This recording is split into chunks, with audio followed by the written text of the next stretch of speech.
कृष्ण का जन्मोत्सव किस तारीख को मनाया जा रहा है, इसको लेकर के भी लोगों के भीतर काफ़ी भ्रांतियां हैं। कई लोग यह कह रहे हैं कि 15 अगस्त 2025 को कृष्णाष्टमी मनवाएं या फिर 16 अगस्त 2025 को भगवान कृष्ण की जन्माष्टमी मनाएं। तो आप लोगों को यह बता दें कि भाद्रपद मास के कृष्ण पक्ष की अष्टमी तिथि को भगवान कृष्ण की जन्माष्टमी मनाई जाती है। और अगर आप वेद को देखेंगे, पुराणों को देखेंगे और भगवान कृष्ण से जन्मे जितने भी आप प्रसंग को सुनेंगे तो उसमें यह कहा गया है कि भगवान कृष्ण जो हैं वो भाद्रपद मास के कृष्ण पक्ष की अष्टमी तिथि को रोहिणी नक्षत्र में आधी रात को जन्म लिए थे।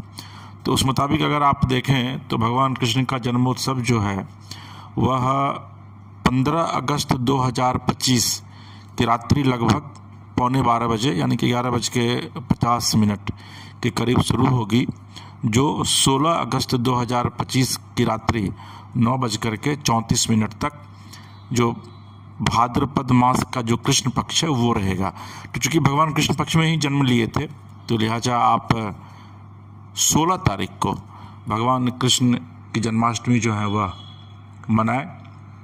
लेकिन अगर आप ज्योतिषीय दृष्टि से देखेंगे तो ज्योतिषीय दृष्टि में 16 अगस्त 2025 की जो रात्रि है, मध्यरात्रि है, वो काफ़ी शुभ मानी जा रही है।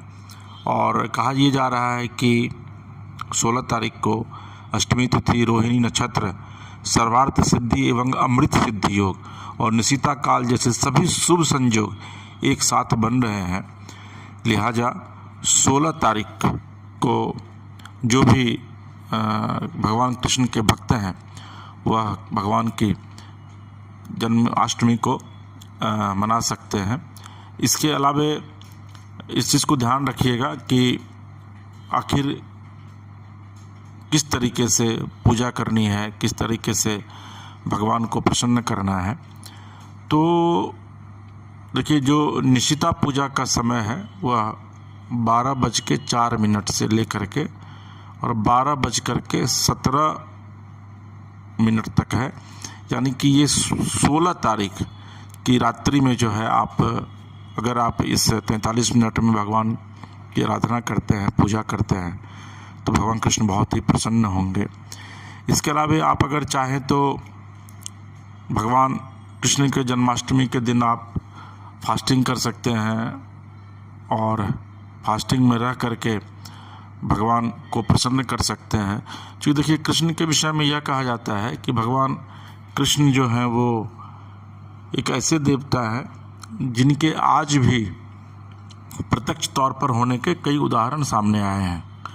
लिहाजा आप जन्माष्टमी के दिन रात्रि के 12 बजे अगर संभव हो आपसे तो आप भगवान का अभिषेक कीजिए, भगवान कृष्ण जी का अभिषेक कीजिए, उनके बाल रूप का अभिषेक कीजिए और उसमें पंचामृत, गंगा जल और पवित्र जल का आप उपयोग कर सकते हैं। इसके अलावा जन्माष्टमी पर भगवान कृष्ण को जो है वो आप उनका श्रृंगार कीजिए, उनकी सजावट कीजिए।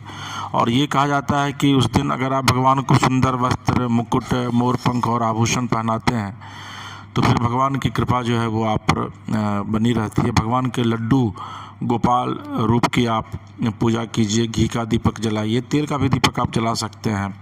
और कोशिश यह कीजिए कि नैवेद्यम भगवान को अर्पित करें, जिसमें कि माखन, मिश्री, खीर, मेवा और भी जो अन्य प्रकार की जो सामग्री है उसका आप इस्तेमाल कर सकते हैं। भगवान को आप जन्माष्टमी की रात जो बाबा कृष्ण जो हैं, प्रभु कृष्ण जो हैं, उनका जो बाल गोपाल रूप है उसको आप एक झूले पर जो है वो झुलाइए, भगवान को उस पर बिठा करके और भगवान से संबंधित, भगवान कृष्ण के से संबंधित जो भजन है उसको भी गाइए। इसके अलावा आप और भी अगर आप भगवान को प्रसन्न करना चाहते हैं तो दही का हांडी, ठीक है ना, वो भी भगवान के पास रखिए। मक्खन की हांडी या फिर मक्खन का जो भोग है वो भगवान को लगाइए। चूँकि ये आपको पता है कि दही की हांडी इस दिन जो अगर आप साउथ में जाएंगे तो दही की हांडी को जो है वो बांधा जाता है और उसको फिर सार्वजनिक तौर पर उसको सबसे पहले तोड़ने की जो है वो एक परंपरा भी है दक्षिण के इलाके में। और कोशिश यह कीजिए कि मक्खन का भोग भी जो है वो भगवान को लगाएं। और भगवान कृष्ण के विषय में कहा जाता है कि वृंदावन में जो है वो भगवान कृष्ण की इस दिन विशेष पूजा होती है और साल भर में एक ही बार सिर्फ वहाँ मंगला आरती होती है, तो वो भी इस मौके पर वहाँ किया जाएगा। तो वृंदावन की तो अपनी एक बहुत ही महत्ता है, बहुत ही विशेषता है। और आप जानते हैं कि आज भी यह कहा जाता है कि भगवान कृष्ण वहाँ पर गोपियों के साथ आज भी जो है वो नृत्य करते हैं। मथुरा में भव्य व्यवस्था भगवान के लिए की जाती है। जितने भी इस्कॉन टेम्पल हैं पूरी दुनिया में, उसमें भगवान कृष्ण का अगर आप दर्शन करने के लिए जाना चाहते हैं तो इस दिन जाइए। हालांकि बहुत भीड़ रहती है मंदिरों में, लेकिन इसके बावजूद आप वहाँ जा सकते हैं और जा कर के प्रभु का साक्षात जो है वो दर्शन कर सकते हैं। लेकिन कोशिश यह ज़रूर कीजिए कि इस दिन जो है वो भगवान का आप अभिषेक ज़रूर करें, घर की पूरी सफाई करें, भगवान का पालना सजाएं, उस पर भगवान के छोटे लड्डू गोपाल बाल रूप का आप पूजा करें। और इसके साथ साथ जो है वो कच्चा दूध और गंगा जल से प्रभु का अभिषेक करें, प्रभु को झूले में झुलाएं। क्योंकि कृष्ण अगर प्रसन्न होते हैं तो कृष्ण ने गीता में यह कहा है कि मैं अगर तुम पर प्रसन्न होता हूँ तो ये सृष्टि तुम पर प्रसन्न होती है। और सृष्टि जब प्रसन्न होती है तो आपको न सिर्फ दुखों से मुक्ति मिलती है बल्कि आप धन धान्य से भी परिपूर्ण होते हैं। तो कृष्ण आज भी प्रत्यक्ष देवता हैं। जिस तरह कहा गया है रामायण में कि बजरंगबली प्रत्यक्ष देवता हैं, तो उसी तरीके से ठाकुर जी यानी कि आप कृष्ण कह लीजिए या फिर राम कह लीजिए, वो आज भी प्रत्यक्ष हैं। तो आप कृष्णाष्टमी के मौके पर भगवान की भक्ति कीजिए, भगवान को भोग लगाइए, भगवान का सुमिरन कीजिए, भगवान का भजन गाइए और देखिएगा प्रभु कृष्ण आपके और आपके पूरे परिवार के साथ साथ इस पूरे सनातन का भी कल्याण करेंगे। तो आपको हमारा ये अगर कार्यक्रम अच्छा लगा तो आप हमारे चैनल मानस कथा रामायण को सब्सक्राइब कीजिए, लाइक कीजिए, शेयर कीजिए, कमेंट बॉक्स में जाकर कमेंट कीजिए। और अगर आप अपने इलाके में प्रभु श्री राम की कथा यानी कि राम कथा कराना चाहते हैं तो 9431288046 पर संपर्क कर सकते हैं। श्री सीताराम, राधे कृष्ण।